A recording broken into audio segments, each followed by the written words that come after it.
Welcome back. Following a consultative meeting, Foreign Minister Sameh Shoukry, Jordanian counterpart Ayman al-Safadi, and a Palestinian Riyad al-Malki held a tripartite press conference to discuss latest developments of the Palestinian issue, as well as a number of regional files of common concern. Shoukry said that the conference aims to discuss the Palestinian cause and means to revive negotiations that could lead the establishment of an independent Palestinian state. The foreign minister hailed the reception of President Abdel Fattah al-Sisi to the senior officials, stating that it reflects Egyptian firm stance to establish the Palestinian state. In his speech, the Palestinian foreign minister hailed the deep brotherly relations between the three countries, adding that Egypt and Jordan have always been main supporters for the Palestinian issue. Al-Malki also valued the efforts exerted to overcome the obstacles hindering unity among Palestinian parties and achieving reconciliation. He further confirmed that the Palestinian leadership keenness to maintain a permanent coordination with the Egyptian and Jordanian leaderships in all Palestinian diplomatic moves in regional and international forums. In addition, Malki stressed the importance of an Arab initiative as a reference for the Palestinian cause. The activities of Akhbar al-Yawm's 7th Economic Conference kicked off on Saturday with the participation of a number of ministers, senior officials and businessmen.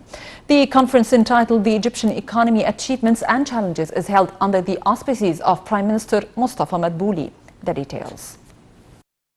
The 7th Economic Conference of Akhbar al-Yawm kicked off on Saturday under the theme of the Egyptian economy achievements and challenges in light of coronavirus pandemic.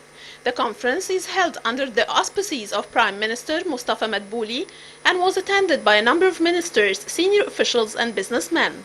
The conference, 5 sessions, discussed the latest developments in the field of investment, financial policies, business, real estate and digital transformation sectors.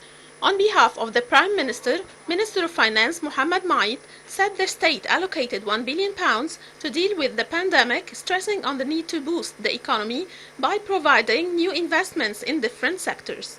Meanwhile, Minister of Planning Hala Said said that the Egyptian state pays special attention to the telecommunications sector as part of moving towards digital transformation. She added that in light of the changes taking place in the world, as well as the state's plan towards achieving the sustainable development within Egypt's Vision 2030, the Egyptian government adopted a national strategy to move to the green economy, and work is underway to achieve 30% of this year's projects. Addressing the session, Minister of Petroleum and Mineral Resources Tariq Al-Mullah said that Egypt will achieve self-sufficiency of petroleum products by 2030.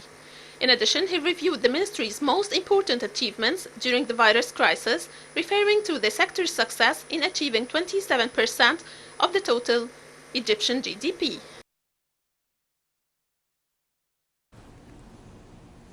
The Senate strongly rejected on Saturday the decision of the European Parliament statement, considering it an offensive to the human rights file and a pretext to interfere in the Egyptian affairs.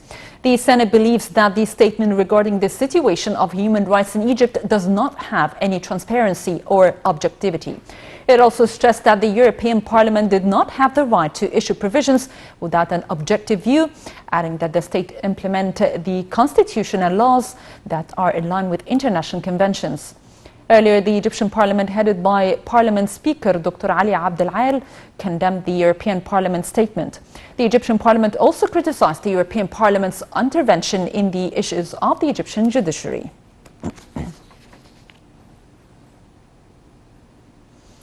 Coalition of parties, youth and politicians denounced on Saturday the decision of the European Parliament statement on human rights status in Egypt, which does not reflect the true situation in Egypt, as it concludes groundless information. The coalition said the European Parliament should focus on EU countries and human rights situation and violation in some of their countries that are clear in media, which shows it is unbalanced and based on double standards. The coalition added that this step from the European Parliament reflects political and economic interests that aim at using this decision as a pressure on the Egyptian authorities.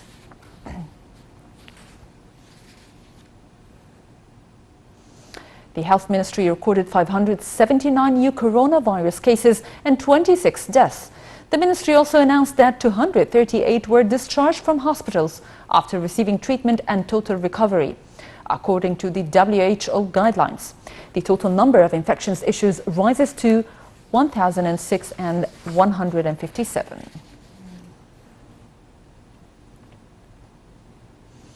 Lockdowns and restrictions were imposed globally with